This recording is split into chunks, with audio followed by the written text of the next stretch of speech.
পেহেলগামে সন্ত্রাসী হামলায় যোগ পাকিস্তান সেনা প্রধানের দাবি পাকিস্তানের প্রাক্তন সেনাকর্তা আদিল রাজার।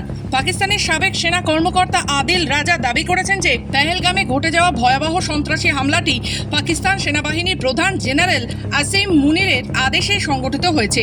রাজা এক্সে অর্থাৎ সাবেক টুইটারে লিখেছেন, পাকিস্তানি গোয়েন্দা সংস্থার উচ্চ পর্যায়ের সূত্র থেকে এখন এটি নিশ্চিত হয়েছে যে পেহেলগাম সন্ত্রাসী হামলাটি জেনারেল আসিম মুনিরের নির্দেশেই পরিচালিত হয়েছে।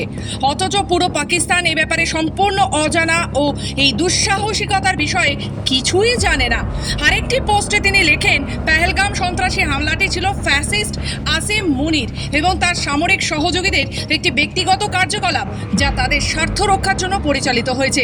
সেহেতু সামরিক বাহিনীর দখলে থাকা পাকিস্তানকে একটি দখলদার বাহিনীর একজন অসাধু সদস্যের কর্মকাণ্ডের জন্য দায়ী করা যায় না।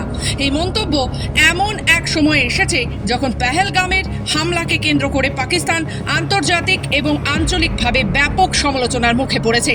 জানা গেছে, হামলাকারীরা পর্যটকদের ধর্ম জিজ্ঞাসা করে তারপর আক্রমণ চালায়, যা হামলাটিকে সাম্প্রদায়িক সহিংসতার রূপ দেয়। প্রাথমিক তদন্তে দেখা গেছে হামলায় জড়িত সন্ত্রাসীদের সঙ্গে পাকিস্তানের সংযোগ রয়েছে।